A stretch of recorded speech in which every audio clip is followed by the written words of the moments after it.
감사합니다. 15분이라고 하는 연극이 있습니다. 15 minutes, 15분이라고 하는 연극인데요. 그 내용인즉슨 장래가 유망한 30세가 된 청년이 자신의 박사학위 논문을 제출해 놓고 있는 상태입니다. 그런데 그만 폐병이 걸려서 죽게 되었습니다. 의사의 진찰 결과에 하면 그는 15분이 지나면 죽게 되어 있습니다. 그래서 15분이죠. 시간은 쉴 새 없이 죽음을 향해 달려가고 청년은 의사에게 몇 분 남았습니까? 물어보면은 그러면은 14분 남았습니다. 몇 분 남았습니까? 13분이요. 12분. 계속 시간은 줄어듭니다. 그때 우편 배달부가 편지를 가져왔습니다. 억만장자인 거의 3편이 죽었기 때문에 그가 와서 재산을 상속받아야 한다는 것입니다. 그는 의사에게 또 물었습니다. 몇 분 남았습니까? 9분이요. 그럴 때 두 번째로 편지가 배달되어 왔습니다. 박사학위 논문이 합격되었다는 통지서입니다. 그리고 연이어 애인에게서 결혼을 승낙한다는 사랑의 편지가 배달되어 온 것입니다. 그는 평생을 분투하였어도 얻을 수 없는 모든 것을 얻게 된 것이지요. 그러나 그러한 모든 것이 그에게 아무런 위로가 될 수가 없었습니다. 죽음 앞에서는 억만장자의 재산 상속권도 박사 학위도 그리고 사랑하는 이의 결혼 성낙서도 모두 휴지 조각처럼 무의미한 것이 되어버리고 마는 것이죠. 사람이 만일 온 천하를 얻고도 제 목숨을 잃으면 무엇이 유익하리요? 사람이 무엇을 주고 제 목숨과 바꾸겠습니까? 죽음은 대통령이나 노숙자에게 아무런 차별이 없이 공평하게 다가옵니다. 예외 없이 모든 사람은 죽는 것입니다. 순서가 없습니다. 자식이 먼저 죽을 수도 있고 손 아래 동생이 먼저 갈 수도 있습니다. 아무리 빽이 좋아도 이 세상 아무것도 가져가지 못합니다. 아무리 사랑한다 하여도 누구도 나 대신 죽어줄 수가 없습니다. 내 권한에 속하는 것이기 때문입니다. 성도 여러분, 만일 여러분이 의사로부터 시한부 인생 6개월밖에 못 산다 하는 그런 선고를 혹시 받으셨다면 어떻게 하시겠습니까? 많은 분들이 희망하기를 그러면은 이제 여행을 하면서 못 가본 곳을 가보겠다. 또는 못다한 사랑의 편지를 쓰겠다. 집안을 정리정돈하겠다. 먹고 싶은 것을 다 먹어보겠다. 좀 더 즐겨보겠다 라고 말하고 있습니다. 네, 좋습니다. 그러나 저는 단정코 말씀드린다면 이사갈 다음 집을 단단히 준비하라는 것입니다. 새 집이 어디에 있는지, 무엇을 준비해야 하는지, 무엇을 이 땅에 남겨야 하는지 우리는 대비해야 합니다.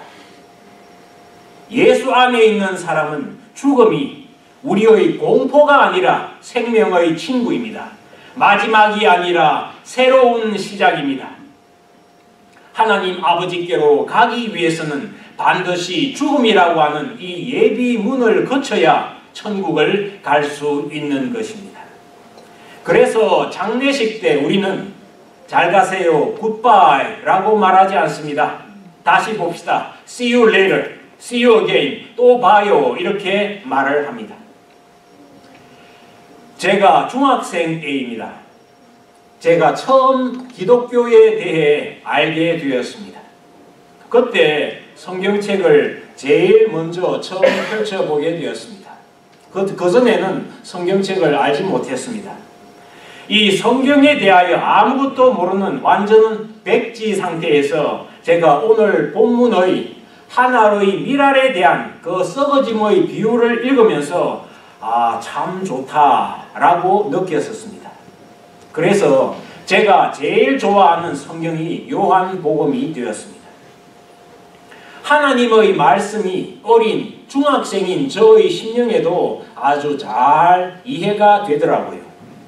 아주 높은 학자나 지성인들만 하나님의 말씀을 그 하늘나라의 비밀을 알 수 있다고 하면은 얼마나 불공평한 일이 되겠습니까? 그러나 하늘나라의 축복은 어느 누구나, 어른이나 아이나 누구나 열린 마음을 가지고 다가가기만 하면은 누구에게나 쉽게 허락되는 진리임을 믿으시기를 바랍니다. 이 본문의 하늘의 미랄의 비유를 통하여 예수님께서 인생의 가장 중요한 문제인 우리가 어떻게 살아야 하고 또 우리가 죽음의 문제를 어떻게 이겨내야 하는가 하는 거기에 대한 말씀에 대하여 증거해 주고 계십니다. 내가 진실로 진실로 너희에게 이르노니 하늘의 밀이 땅에 떨어져 죽지 아니하면 하늘 그대로 있고, 그렇지 않습니까? 하늘의 미랄이 죽지 아니하면 하늘 그대로 있습니다. 그러나 이 하늘의 미랄이 죽으면은 많은 열매를 맺느니라. 누구나 다 아는 진리입니다. 자기 생명을 사랑하는 자는 잃어버릴 것이요 이 세상에서 자기 생명을 미워하는 자는 영생하도록 보존하리라. 예수님은 이 말씀을 통하여 완전히 상반된 두 가지 진리, 즉 죽음과 생명, 죽음과 삶에 대한 그 진리를 하늘의 밀이 죽고 다시 사는 그 자연의 법칙을 통해 쉽게 설명해 주십니다. 인생에서 죽음과 삶이라고 하는 것은 아주 가까운 친구입니다. 손바닥의 이 앞과 뒤처럼 함께 가는 것입니다. 이 둘은 영원히 함께하는 그러한 존재입니다. 죽어야 살게 되는 것입니다. 이와 같이 죽음은 우리에게 남의 이야기가 아닙니다. 우리가 죽음을 피할 수 없는 이유는 우리가 죽어야지 영원한 생명을 부활을 통하여 들어갈 수 있기 때문입니다. 한번 밖을 보십시오. 거리 곳곳에 메마른 가지에 꽃들이 피어나고 시작하고 있습니다. 잎들이 새로 돋아나고 꽃들이 피어나고 있습니다. 교회 뒷마당에도 아름다운 흰 꽃들이 아주 만개해 있더라고요. 그러므로 이 부활의 약속은 성경책에만 기록되어 있는 것이 아니라 자연을 보면 곳곳에 놓여 있습니다. 겨울이 지나 봄이 오면은 잎새마다, 봄의 나뭇가지 잎새마다 부활의 약속이 서려 있습니다. 이와 같이 겨울이 가면은 봄이 오듯이 우리도 죽으면 부활의 몸으로 천국에서 영원히 살게 될 것을 믿으시기를 바랍니다. 전쟁 중에 6.25 전쟁 중에 우리나라에 있었던 실화입니다. 한 만삭이 된 어머니가 아기를 낳기 위해 자신이 아는 집을 찾아가기 위해 길을 떠났습니다. 그런데 그 집을 찾아가던 중에 어머니는 그만 그 집을 다 가지 못하고 길에서 진통을 하기 시작했습니다. 가진 것이 아무것도 없던 그 어머니는 어느 다리 밑에 겨우 자리를 잡고는 그리고 어느 이 아기를 분만하게 되었는데요. 추운 겨울 아무도 도와줄 사람이 없었기 때문에 그 어머니는 모든 것을 자기 혼자 다 처리하고 난 다음에는 자기 옷을 모두 벗어서 이 춥지 않도록 아기를 덮어주었습니다. 그렇지만은 그 해산 직후의 추위에 어머니는 그만 얼어 죽고 말았습니다. 얼마 후 어느 미군 장교 한 사람이 차를 타고 그 근처를 지나가다가 차에 휘발유가 다 떨어져 버렸습니다. 그는 부대로 연락을 취해놓고는 차에서 내려 그 부근을 거닐면서 기다리고 있었는데 어디선가 이상한 아기 울음소리가 들리는 것을 알아챘습니다. 깜짝 놀란 그 군인은 그 소리를 따라 다리 밑에까지 내려가게 되었죠. 거기서 그 군인은 기가 막힌 장면을 목격하게 되었습니다. 어머니는 벌거벗은 채 얼어 죽어 있었고 어머니의 옷에 둘러싸인 갓난 아기가 몹시 울고 있었습니다. 내가 여기서 기름이 떨어진 것은 어쩌면 하나님께서 이 아기를 살리시기 위하여 그렇게 하신 것이겠군, 이렇게 생각한 군인은 그 아기를 데려다가 양자를 삼고 잘 키웠습니다. 그 아들은 미국에서 훌륭하게 자라 성인이 되었습니다. 늘 자신의 출생에 대해 알고 싶어하던 그 아들은 어느 날 자기를 키워준 아버지로부터 자기를 낳아준 어머니의 이야기를 듣게 되었고, 그 아들은 어머니의 무덤을 찾아 한국에까지 곧 나왔습니다. 그 아들은 어머니의 무덤 앞에서 자기 옷을 벗어서 무덤 위를 덮으면서 울음을 터뜨렸다고 합니다. 어머니, 얼마나 추우셨어요? 나를 살리기 위해 어머니는 그런 희생을 치르셨군요. 저도 어머니의 사랑을 생각하면서 벌거벗고 굶주린 사람들에게 예수님의 사랑을 전하겠어요. 이 이야기를 들으면서 저도 저의 어머니를 생각했습니다. 가족을 위해 다리가 다 망가져 쩔룩거리시면서도 리어카를 끌고 장사할 물건을 끌고 옮겨오시던 어머니, 의사인 형과 공학도인 저를 공부시키기 위해 묵묵히 힘들다 말 한마디 하지 않으시고 자식에게 최고의 도시락 반찬을 싸시기 위해 온 정성을 다하시던 어머니, 그 어머니의 희생을 생각하면서 예수님의 사랑을 느낍니다. 저와 여러분을 죄에서 건지기 위해 묵묵히 그 십자가를 지시고 가신 예수님, 자식들에게 천국 인생을 열어주시기 위해 싫다 아니하시고 이렇게 십자가에 못 박혀 돌아가신 그 예수님, 저희 어머니가 하나의 미랄이 되어 가족을 살린 그 희생과 그 사랑뿐만 아니라 저도 여러분을 위해 하나의 미랄이 되어 주님의 사랑을 전하겠다는 이 열심이 여러분의 가슴 속에 널리 전하여지리라 확신합니다. 그 사랑은 마침내 죽음까지도 정복하는 것임을 하나의 미래의 비밀을 통해 저희는 확실히 알 수 있는 것입니다. 아주 훌륭한 위인들 중에는 크리스찬들이 정말 많습니다. 그러나 그에 못지않게 무신론자 또한 많습니다. 여러분이 아시는 영국의 시인 바이런, 이 바이런 경은 사랑의 시인으로 유명합니다. 그는 자신의 시처럼 인생의 즐거움을 위해 살았습니다. 그는 한쪽 다리를 절었지 않습니까? 그러나 얼굴이 곱상하게 생기셨고 그래서 많은 여인들의 사랑을 받았습니다. 그런데 그가 젊음을 잃고 난 다음에 노년에는 이렇게 고백을 하였습니다. 나의 인생은 말라버린 낙엽이로구나. 나에게는 이제 슬픔만이 남아있다. 미국의 유명한 작가인 토마스 페인은 평등한 인권을 주장한 사람입니다. 그러나 정작 기독교인들을 대상으로는 비난과 조롱을 일삼은 사람입니다. 사람들을 설득해 무신론자로 만드는 것에 자신의 일생을 바친 그러한 사람입니다. 그런데 이 역시 죽음의 문턱에 이르러서는 이렇게 말하였다고 합니다. 하나님, 나를 도와주소서. 주여, 나를 도와주십시오. 하나님을 무시하며 자신의 뜻대로 살아간 사람들은 자신이 미래를 알 수 없는 그 순간을 당도하였을 때 두려워하며 자신의 살아온 일생을 후회하고 있습니다. 그러므로 우리는 죽어야 열매를 맺는 하나의 미랄에서 그 지혜를 배워야 할 줄로 믿습니다. 그 미랄은 스스로 살기를 주장하지 않습니다. 우리 어머니들은 전쟁과 가난과 굶주림 속에서도 본인들은 죽기를 각오하셨습니다.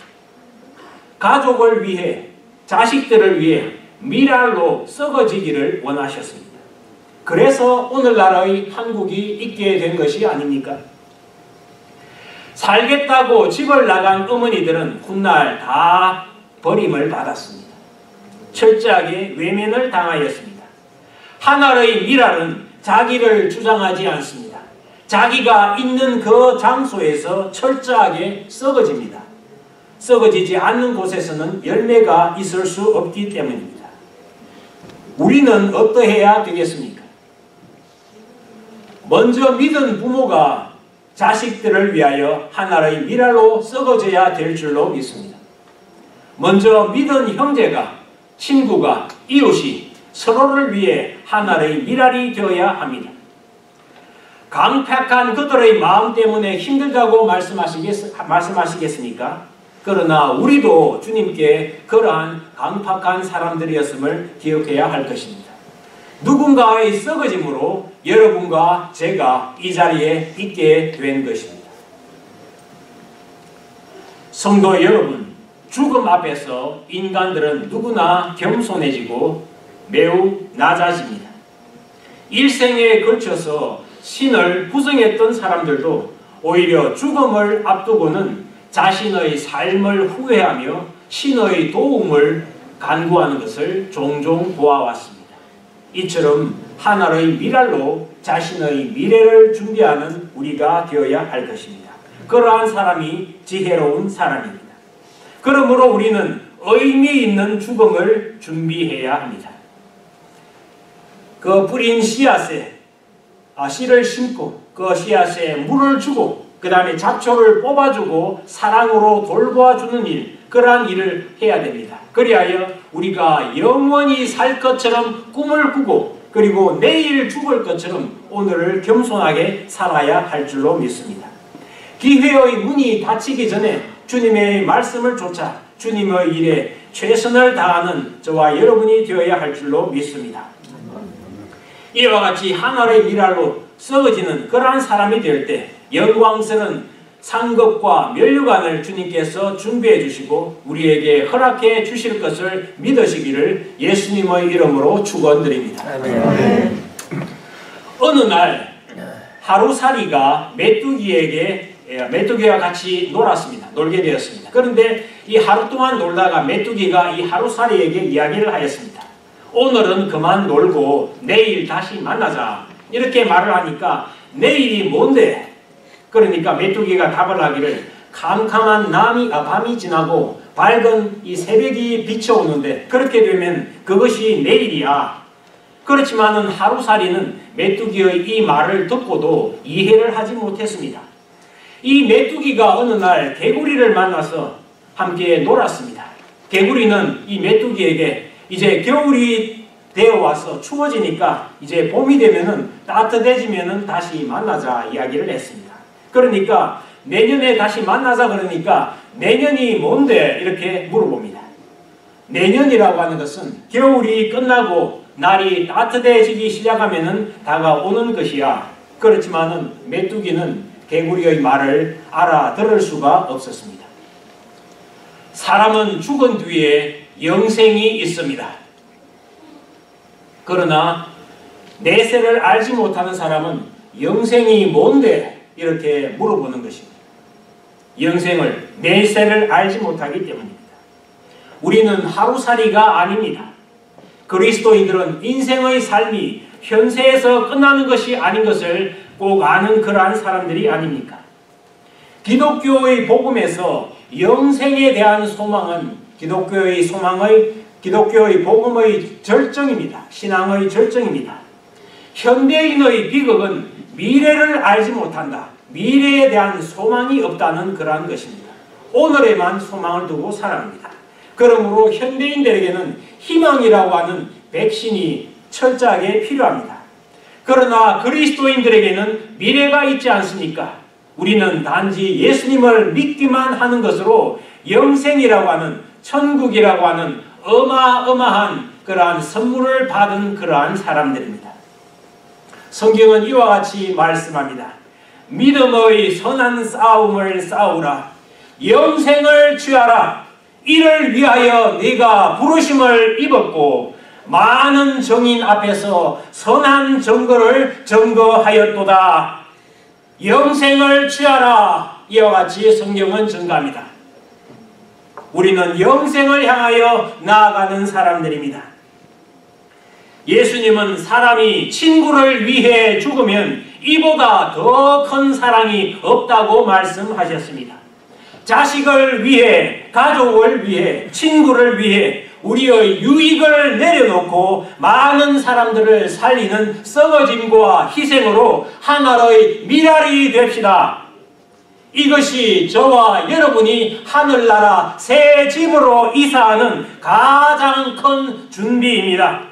천국 이사 때 아무것도 이 땅에서 가지고 갈 수가 없습니다. 그러나 여러분이 하나의 미랄로서 이렇게 썩어지는 이웃을 위한 희생, 믿음을 지키고 예수님을 전한 복음의 그 열매는 이미 생명책에 남김없이 기록이 되어 큰 선물을 주님께서 이미 준비하고 계시는 것입니다. 살려고 발부둥 치시겠습니까? 죽으려고 발부둥 치시기를 바랍니다. 더 살려고, 더 가지려고, 더 뺏으려고 몸부림치는 이 세상의 것과 구별되어 더 죽으려고, 더 나누려고, 더 주려고 몸부림치고 발부둥치는, 그래서 영생의 복과 하늘나라 주님이 예비해 주신 그 새 집의 열쇠만은 결코 양보하지 아니하는 여러분이 되시기를 주님의 이름으로 축복드립니다. 아멘. 기도하겠습니다. 사랑하는 예수님, 주님은 진정으로 하나님의 아들이십니다. 우리를 대신해서 저 죽음의 세계 속에 잠드셨습니다. 바로 우리와 함께 다시 사시기 위함이셨습니다. 우리가 죽음 앞에 설 때마다 주님과 함께 사는 영원한 부활을 바라보며 담대히 서게 하옵소서. 내가 언젠가 이 세상을 떠나야만 할 때 주여 내게서 떠나지 말아 주소서. 내가 죽음의 고통을 겪어야만 할 때 주여 내 곁에서 지켜 주소서. 내 마음이 온갖 두려움으로 떨어야만 할 때 주여 두려움과 고통을 몸소 이겨내신 그 힘으로 나를 구하여 주옵소서. 삶의 끝에서야 하나님을 인정하는 실수를 하지 않게 하소서. 하늘의 소망을 품은 인생의 여정이 되게 하소서. 사망의 권세를 이기신 예수님의 이름으로 기도드립니다. 아멘.